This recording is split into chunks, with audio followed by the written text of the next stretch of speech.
Good evening, everyone, and welcome to the AntePoster, our YouTube channel. I'm recording this in the early evening of Friday, the 1st of August.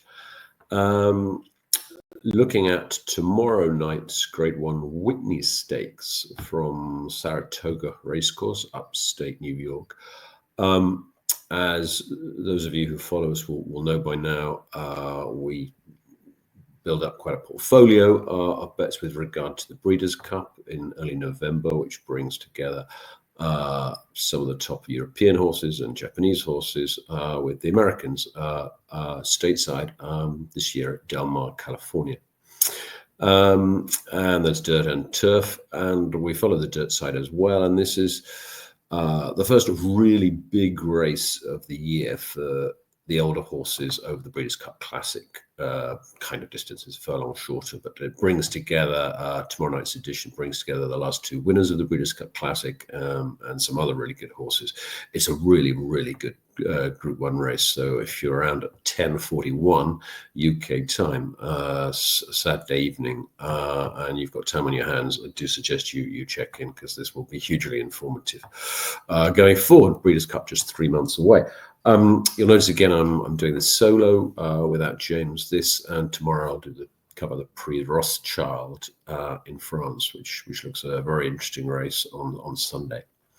So on to the Whitney Stakes. We've got a field of 10, and it's a big but. One of the favourites entered is not expected to run. And this is the kind of thing you happen with US racing that we don't really have in Europe in quite the same way. Mindframe, currently trading at around 5-2, is only going to run if Fierceness, your likely favourite, doesn't run, because they're owned by the same guy, Mike Rapoli, and trained by the same trainer. And they don't want to run the two against each other. So in a sense, you have slightly false market at the moment, and a big rule 4 when Mindframe is removed, and that's worth bearing in mind when we come to the prices. It's possible that another horse will come out too, and so only on 4 p.m. or so on Saturday, certainly by 4:30 p.m. when you look at bookmakers and see Mindframe and possibly one other horse has come out, will you have a final idea of what the final prices are. So if you're thinking of playing this race, I'd wait till then. I think I'd also wait till then, having got this far, because if 2 horses come out, then suddenly you're down to a 7-horse field. We're 10 now. Mindframe's turn to come out. Another one who I'll talk about maybe. But if there's one more and you've got 7 horses, the betting interest in this race goes hugely down. So yeah, wait for tomorrow afternoon on that. Okay, brief analysis of the field. Fierceness, one of the top horses in North America, one of the top dirt horses in the world. Fabulous win to run ratio. Excellent record at Saratoga. In fact, he was perfect. Win until last time. He kind of got stuck in the mud, came second to horses now retired, Raging Torrent, over a mile, less than the 9 furlongs of the Whitney. He can be forgiven that he got knocked about a bit shortly after the start, or he had his position taken from him, and Fierceness can kind of slightly throw in the towel in situations like this, which should ring alarm bells as a short price favourite. Here he's back on a fast track. The weather is set fair for tomorrow, and he's drawn outside. And this is basically where Fierceness wants to be. He doesn't need to be on the lead, but he can be. He can run, sit behind. He can adapt to pace, but he does need a bit of a clean trip.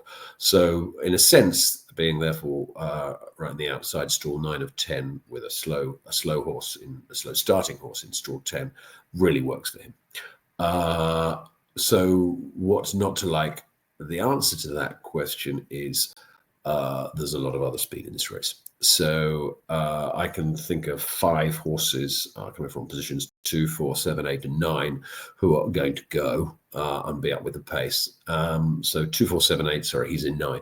4 horses inside of him. He's got to work out a way of not getting either hung wide or not getting buried in kickback and jostled around. Maybe the jockey can do that, but I suppose my take on him, although, is I kind of see him as arguably the most likely winner. I really wouldn't want to bet him. He's best priced 5-2 at the moment. with British bookmakers. Remember the rule 4 with Mindframe coming out, that's going to go down to 7-4, probably shorter, 6-4.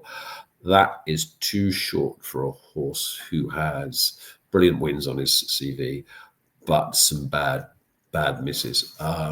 So yeah, Fierceness can win this race. Would I bet him at 6-4, 7-4? No, I wouldn't. Not in the constellation of this race. Your second favourite, quite long with the British bookmakers. I was thinking I'd have no interest in this one, but in a way I'm actually more interested in this one because of the price. 7-2 for Sierra Leone. He should ring a bell for anyone who follows US dirt racing, because he pretty much danced every dance last year, up to and including winning the Breeders' Cup Classic. But for the rest of the season, in all the big races, he was being beaten. Second, third, fourth, second. He was running well, really well. He just wasn't getting it done. And what it comes down to this one is pace. He is a relatively slow starter. He doesn't do anything in a hurry in his race, but he comes with a big, withering run. And if there's enough pace, then he gets the job done. If there's not, he looks like he's going to come there, and he does come there, but he doesn't quite get it done because they've got away from him. So given that he's only won one race, he's lost 6 of his last 7 or whatever the stats are, he's lost both his races this year, although the second effort was much better, being narrowly beaten by Mindframe. The horse is going to be withdrawn. With that win record, he doesn't really appeal, or at least that's what I was thinking when I thought he was going to be really, really short price. See how he goes off. If by some miracle you're getting 3-1 plus tomorrow evening with a lot of pace in this race, I might be tempted in there, but I suspect he'll be shorter than that as second favourite. Now, I'm more interested in horses further down the betting. That doesn't quite include the third favourite, White Abarrio. So Sierra Leone won the Breeders' Cup Classic last November. So White Abarrio won the November 2023 edition. And he's a really, really good horse on his day, but he's had periods when he's gone completely AWOL with his form. He was with a completely different trainer for a year, and that's the period in which he won this race 2 years ago, the Whitney. This distance is absolutely right for him, and then went on to win what I suspect was a slightly weak Breeders' Cup Classic a few months later. Then he went to Saudi and had a disaster in the Saudi Cup, pretty much tailed off, and then the owners made the decision to remove him from the trainer that won them the Whitney and the Breeders' Cup Classic and put him back to Safi Joseph down at Gulfstream, which is where he's run most of his good races. Now that's all well and good, and he's had 2 big thumping wins since going back to Safi Joseph, with posting really good figures. But they weren't against anything like this sort of competition. And with so much pace there, there's a Jekyll and Hyde to this guy, and you can get awful as well as you can get brilliant. And I suppose I'd be surprised if you were going to get brilliant. So I'm not interested, or at least I thought I was going to be completely disinterested. He was going to be my first toss, as it were, in this race when I saw the prospective field. But that's before British bookmakers decided he was even more of a toss, as the Americans say, than I did. So he's 4-1 on David Aragona's morning line, which sort of predicts the odds he'll go off on the day. And I would have thought, somewhere between 4-5-1 is what he will go off when the American public have done their thing. But what is interesting is he's 8-1 with the British bookmakers, who really have taken an even more aggressive view against him than I consider justified. So 8-1. Remember the rule 4 with Mindframe will come out. That will come down to sort of 6-1 or 11-2. See where he goes. If the likes of Betfair with British money in it, if he really drifts somewhere and you want to give him a chance, then I get it. Because if this guy runs his best race, he can easily win this race. His best race is as good as any of these has ever written. But big doubts over him showing it, not least because he's away from his beloved Gulfstream. Even though he won this 2 years ago, he's 2 for 12 away from Gulfstream, and he's 8 for 10 at Gulfstream. So that's very much his playground where he won the Pegasus World Cup. So that's White Abarrio for Safi Joseph. Fourth in the betting is Skippy Longstocking. This horse has very likable horse. He's danced every dance, and who knows how many races he's racked up on his CV. I haven't counted them, but I wouldn't be surprised if he's run 30 plus times. He's won group threes, he's won group twos, he's won multiple group twos, but whenever he's put in a group one, in a serious group one, and he's tried that a few times, he's been found completely wanting. He is not good enough to win at this level. That said, again, British bookmakers have taken even more extreme views out to 16 to 1, whereas that's the predictive 10 to 1 on David Aragon's morning line. But, you know, with the rule 4, maybe that comes down to 12 to 1. I don't think Skippy Longstocking can possibly win this race, although he's the only inside speed. So we'll see how he gets away. He's another possible withdrawal, by the way. The trainer is prioritizing a grade 2 because that's what he wins in a month's time. And he's another possible one that may come out, but it won't be too much of a rule 4 hit, being 16 to 1. Next to the betting, and this is where my eyes sort of lit up with the English prices, is Highland Falls.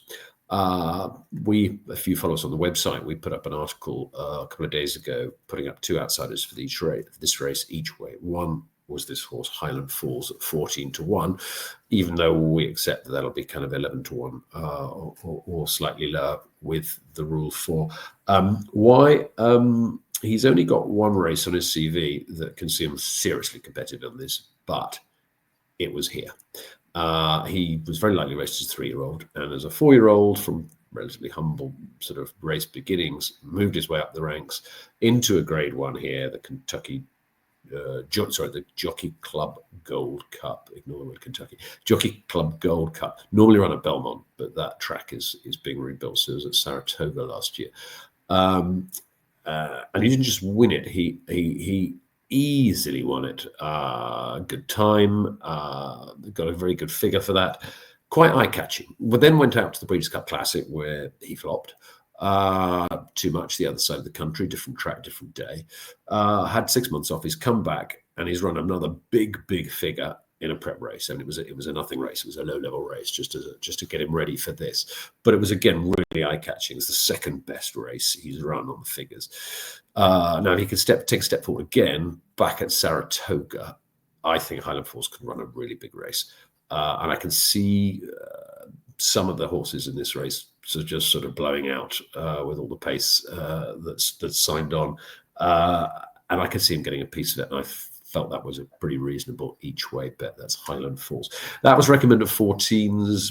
He's now best 12s, getting a bit pinchy now. See what he's like after mind frame is delivered. And yeah, just check there are 8 horses come 4:30 tomorrow. Next in the betting now, but not 2 days ago, and this is the one that really excites me, is Post Time. Post Time best 16 to 1. We put him up and recommended him as a must bet each way at 25 to 1 with William Hill. Post Time is drawn the outside post, but he's a slow starter, come from behind horse. That won't bother him, the outer post at all. There's all the speed inside of him. The 3 traps, as it were, inside him are all fast horses, so he can just tuck in behind them. That's all good. What's really interesting about this guy is, well, first his reliability. He's had 18 starts and he's never been out of the 3. In fact, he's almost never been out of the 2. He hasn't been out of the 2 for quite a long time. Yeah, he gets, because he hasn't won a grade 1, he gets weight. He gets 4 pounds from all of the bigger players in here, and I think that weight concession is an important thing in his favour. But he has run well at grade 1 level. He's come second, third, and second in 3 attempts at that level. The second, by the way, was in this race. Last year or the year before, I can't quite remember. And he was second in the Dirt Mile, possibly just a little bit short, Breeders' Cup Dirt Mile last November. He's come back after a big break with a really good win, again, nothing company, and he will come running. And there's so much speed in this race that of the 2 big closers, big name closers in here, Sierra Leone and Post Time, I much prefer this guy at the prices, because as we put him up 25 to 1 versus 7 to 2. This is just different gravy as a price. And it's a real proper, not just working man's price, but it's a proper each way price. That was sort of 5 to 1 for the place part. Fine. Maybe it's 1891 by the time Mind Frame comes out, but that still struck me as well worthwhile. Now, however, he's best priced 12 to 1. You got the rule 4 to come. He's getting more single figures.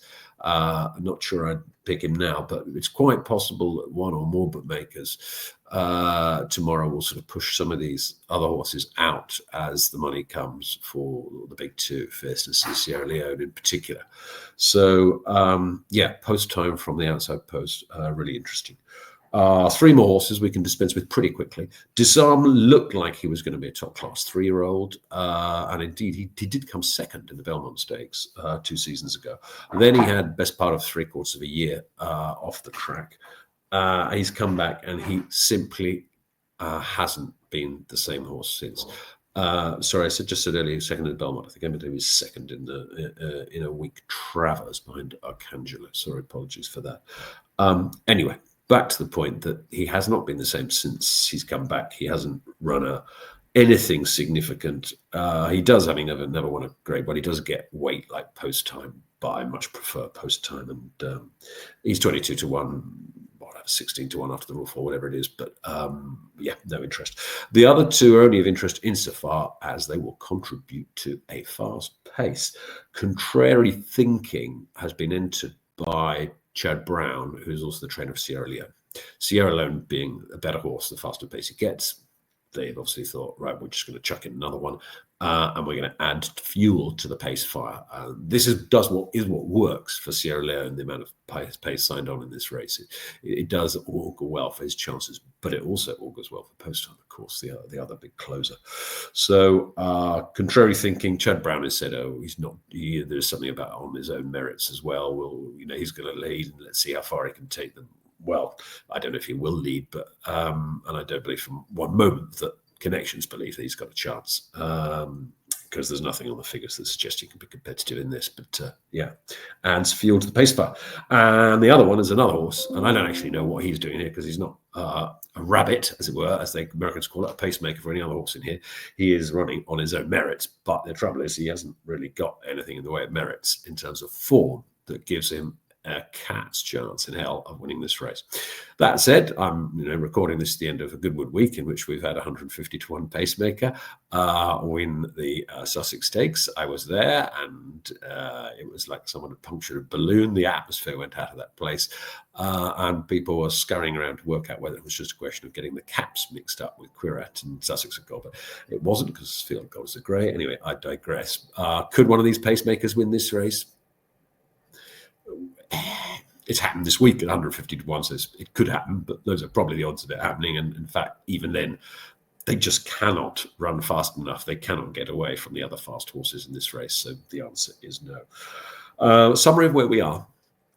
Really interesting race, the Breeders' Cup Classic. You might even not want to bet it, but watch it at 10:41 tomorrow night because of the repercussions for the Breeders' Cup. This and these guys, together with the 3-year-olds, are the horses, and Forever Young, the Japanese horse, are the horses that will contest the Breeders' Cup Classic. So you might want to get your eye in on their form and how they're running. I'm against the favourite, who is a very likely winner, Fierceness. He'll be overbet. He's routinely overbet. And he's wide in a field with about 3 or 4 other fast horses, and not quite sure how this is going to play to his strengths. He's definitely not going to have it easy, so I won't play him, but fascinated to see how he goes because he's a very, very good horse.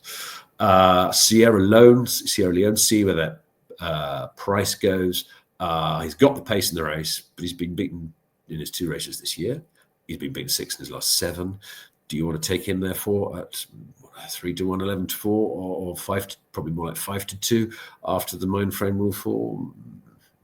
I don't, but he's already slightly bigger than I thought, so I'll watch the situation. White Abarrio, you've got I think you've got a smallish chance he'll run one of the best races of his life, because 2 of the races he's run in his life are good enough to win this, but most of the others aren't. And yeah, I don't know what you're going to get away from Gulfstream. Wildcard could win it, but no, I'm not betting him either. Skippy Longstocking would arguably the horse I'd least likely to bet in this race, thereby giving him the kiss of life tomorrow night if he runs. But he's always been found out in Grade 1 company, and I'm pretty sure he will again. Highland Falls I liked. We put up at 14s, getting skinnier now at 12s, and maybe he'll start shorter than that, but he does have a shout in this, and I think he's one of the overlooked horses. The other overlooked horse is Post Time, but the 25 to 1 we recommended is now 16. You've got a rule for coming. He's not as attractive as he was. And I'm not interested in the rest. So, yeah, good luck with this. If you play, if you want to be absolutely sure the rate horses, because you're going to have an each way, then wait till 4:30 tomorrow afternoon and then go on the odds check on the bookmaker sites themselves, and you'll see the realigned market. Okay, thanks for joining tonight. Until tomorrow, for those of you who want to join me for the pre-Rothschild in Deauville, which is shaping up to be a cracker. Have a good evening.